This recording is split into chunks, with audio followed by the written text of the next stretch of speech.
नमस्कार। सुनिए जरा, मैं आपका स्वागत है। मेरा नाम है रोहित दुबे और मैं आपको सुनाने जा रहा हूँ धर्मवीर भारती द्वारा लिखा उपन्यास गुनाहों का देवता का पहला अध्याय। अगर पुराने जमाने की नगर देवता की और ग्राम देवता की कल्पनाएं आज भी मान्य होती तो मैं कहता कि इलाहाबाद का नगर देवता जरूर कोई रोमांटिक कलाकार है। ऐसा लगता है कि इस शहर की बनावट, गठन, जिंदगी और रहन सहन में कोई बंधे बंधाए नियम नहीं, कहीं कोई कसाव नहीं। हर जगह एक स्वच्छंद खुलाव, एक बिखरी हुई सी अनियमितता। बनारस की गलियों से भी पतली गलियां और लखनऊ की सड़कों से चौड़ी सड़कें, यॉर्कशायर और ब्राइटन के उपनगरों का मुकाबला करने वाले सिविल लाइंस और दलदलों की गंदगी को मात करने वाले मोहल्ले। मौसम में भी कहीं कोई सम नहीं, कोई संतुलन नहीं। सुबह मलेजी, दोपहरें अंगारी, तो शामें रेशमी। धरती ऐसी कि सहारा के रेगिस्तान की तरह बालू भी मिले, मालवा की तरह हरे भरे खेत भी मिले और ऊसर और परती की भी कमी नहीं। सचमुच लगता है कि प्रयाग का नगर देवता स्वर्ग कुंजों से निर्वासित कोई मनमौजी कलाकार है, जिसके सृजन में हर रंग के डोरे हैं। और चाहे जो हो, नगर इधर क्वार, कार्तिक तथा उधर वसंत के बाद और होली के बीच के मौसम से इलाहाबाद का वातावरण नेस्टरशियम और पेंजी के फूलों से भी ज्यादा खूबसूरत और आम के बौरों की खुशबू से भी ज्यादा महकदार होता है। सिविल लाइंस हो या एल्फ्रेड पार्क, गंगा तट हो या खुसरू बाग, लगता है कि हवा एक नटखट दोशीजा की तरह कलियों के आंचल और लहरों के मिजाज से छेड़खानी करती चलती है। और अगर आप सर्दी से बहुत नहीं डरते तो आप जरा एक ओवरकोट डालकर सुबह सुबह घूमने निकल जाएं, तो इन खुली हुई जगहों की फिजा इठला कर आपको अपने जादू में बांध लेगी। खास तौर से पौ फटने के पहले तो आपको एक बिल्कुल नई अनुभूति होगी। वसंत के नए नए मौसमी फूलों के रंग से मुकाबला करने वाली हल्की सुनहली बाल सूर्य की उंगलियां सुबह की राजकुमारी के गुलाबी वक्ष पर बिखरे हुए भौराले गेसुओं को धीरे धीरे हटाती जाती हैं और क्षितिज पर सुनहली तरुणाई बिखर पड़ती है। एक ऐसी ही खुशनुमा सुबह थी और जिसकी कहानी मैं कहने जा रहा हूं वह सुबह से भी ज्यादा मासूम युवक, प्रभाती गाकर फूलों को जगाने वाले देवदूत की तरह एल्फ्रेड पार्क के लॉन पर फूलों की सरजमी के किनारे किनारे घूम रहा था। कत्थई स्वीट पी के रंग का पश्मीने का लंबा कोट, जिसका एक कॉलर उठा हुआ था और दूसरे कॉलर में सरों की एक पत्ती बटन होल में लगी हुई थी। सफेद मक्खन जीन का पतला पैंट और पैरों में सफेद जरी की पेशावरी सैंडलें, भरा हुआ गोरा चेहरा और ऊंचे चमकते हुए माथे पर झूलती हुई एक रूखी भूरी लटा।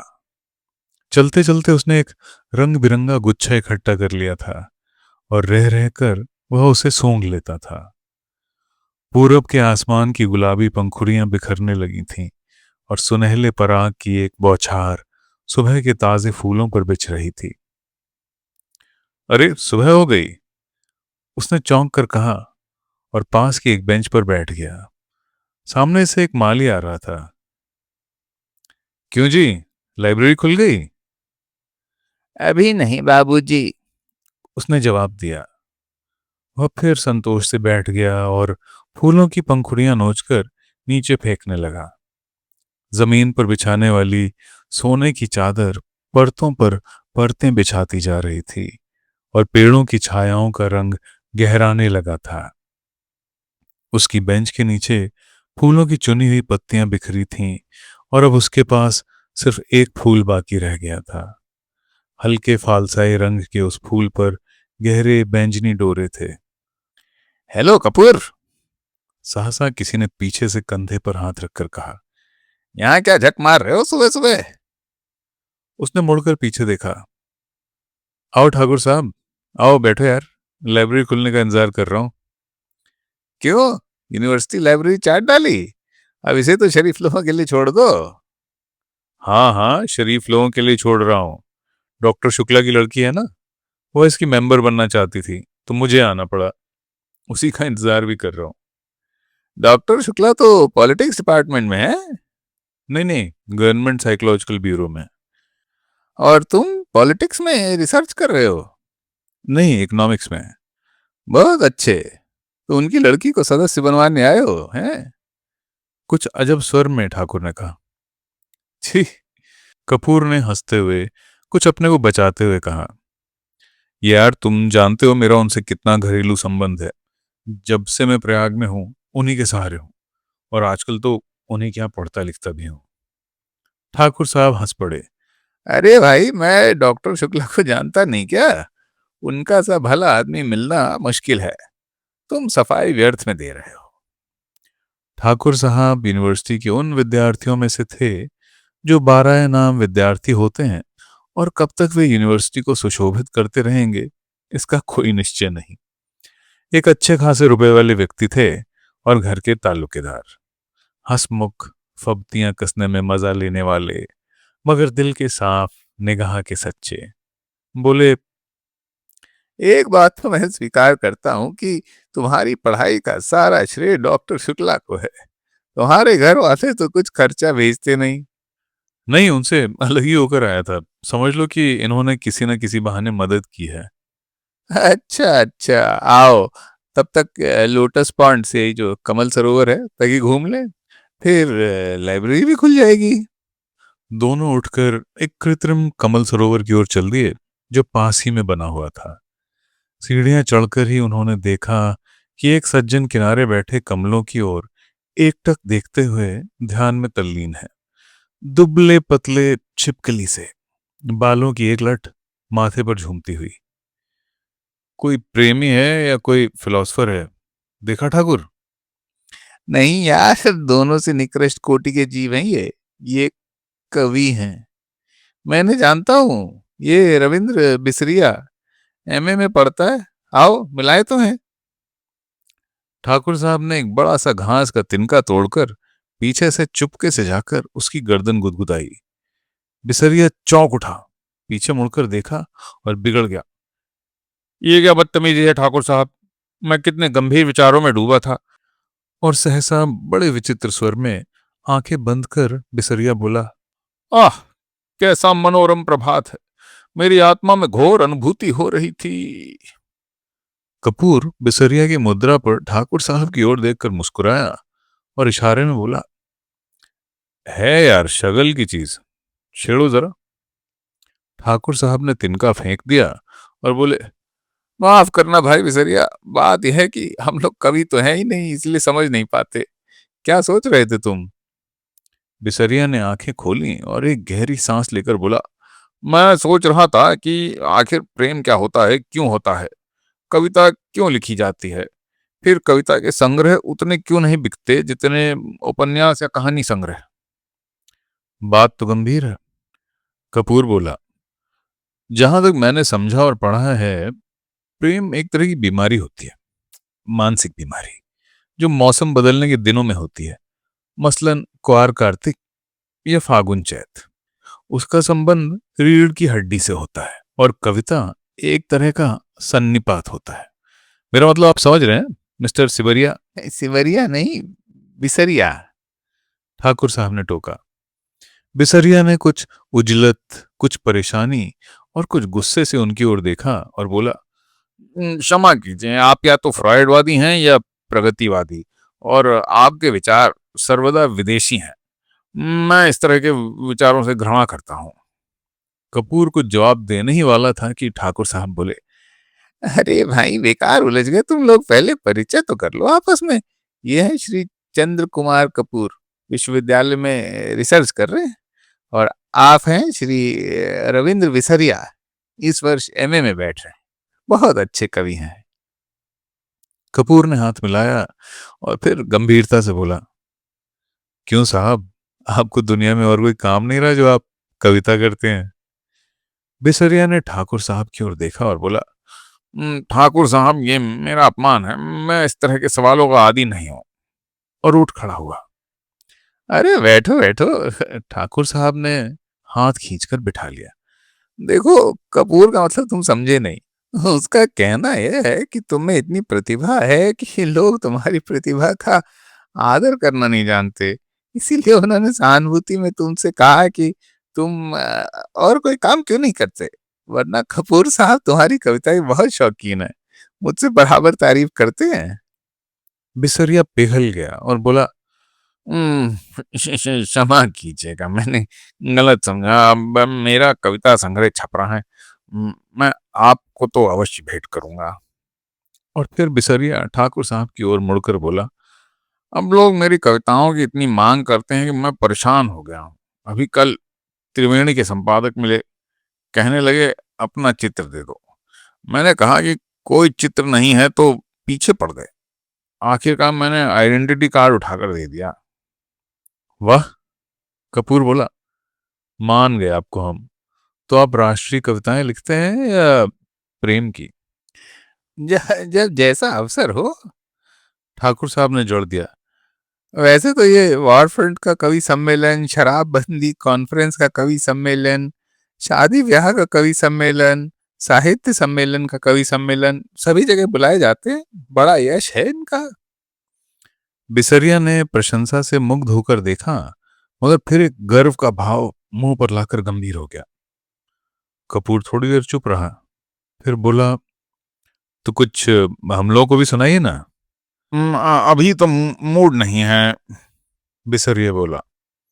ठाकुर साहब बिसरिया को पिछले 5 सालों से जानते थे।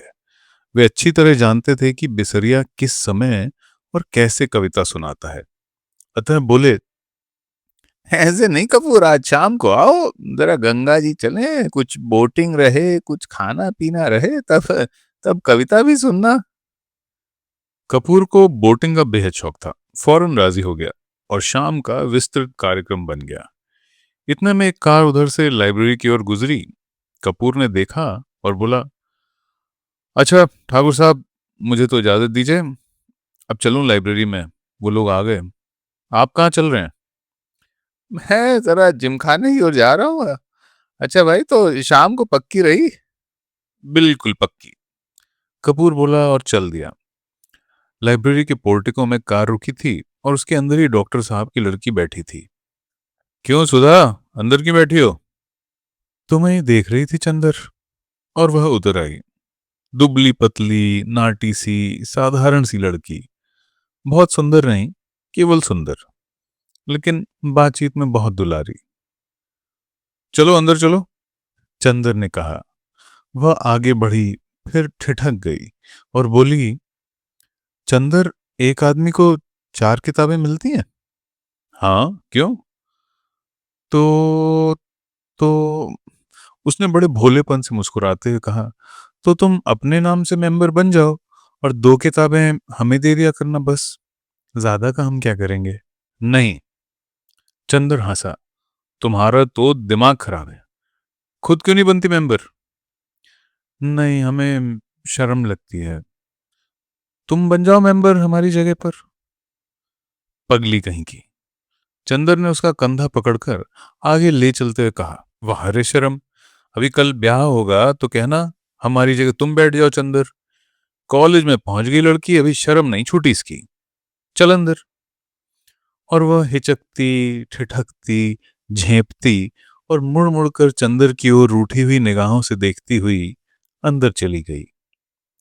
थोड़ी देर बाद सुधा 4 किताबें लादे हुए निकली। कपूर ने कहा, लाओ मैं ले लूं। तो बांस की पतली टहनी की तरह लहराकर बोली, सदस्य मैं हूं, तुम्हें क्यों दो किताबें? और जाकर कार के अंदर किताबें पटक दी। फिर बोली, आओ बैठो चंदर, मैं अब घर जाऊंगा। ओहो, ये देखो। और उसने भीतर से कागजों का एक बंडल निकाला और बोली, देखो, ये पापा ने तुम्हारे लिए दिया है। लखनऊ में कॉन्फ्रेंस है ना, वहीं पढ़ने के लिए ये निबंध लिखा है उन्होंने। शाम तक गेट टाइप हो जाना चाहिए। जहां संख्याएं हैं वहां खुद आपको बैठकर बोलना होगा। और पापा सुबह से ही कहीं गए हैं, समझे जनाब? उसने बिल्कुल अल्हड़ बच्चों की तरह गर्दन हिलाकर शोक स्वरों में कहा। कपूर ने बंडल ले लिया और कुछ सोचता हुआ बोला, लेकिन डॉक्टर साहब का हस्तलेख, इतने पृष्ठ, शाम तक कौन टाइप कर देगा? इसका भी इंतजाम है। और अपने ब्लाउज में से एक पत्र निकालकर चंदर के हाथ में देती हुई बोली, यह कोई पापा की पुरानी ईसाई छात्रा है, टाइपिस्ट। इसके घर में तुम्हें पहुंचा देती हूँ। मुखर्जी रोड पर रहती है, उसी के यहाँ टाइप करवा लेना और ये खत उसे दे देना। लेकिन अभी मैंने चाय नहीं पी। समझ गए, अब तुम सोच रहे होंगे कि इसी बहाने सुधा तुम्हें चाय भी पिला देगी। सो मेरा काम नहीं है जो मैं चाय पिलाऊं, पापा का काम है ये। चलो आओ। चंदर जाकर भीतर बैठ गया और किताबें उठाकर देखने लगा। अरे, चारों कविता की किताबें उठा ले, समझ में आएंगी तुम्हारे? क्यों सुधा? नहीं, चिढ़ाते हुए सुधा बोली। तुम कहो, तुम्हें समझा दें? इकोनॉमिक्स पढ़ने वाले क्या जाने साहित्य। अरे, मुखर्जी रोड पर ले चलो ड्राइवर, चंदर बोला। इधर कहाँ चल रहे हो? नहीं, पहले घर चलो, सुधा बोली। चाय पी लो तब जाना। नहीं, मैं चाय नहीं पीऊंगा, चंदर बोला। चाय नहीं पीऊंगा? वाह वाह। सुधा की हंसी में दूधिया बचपन छलक उठा।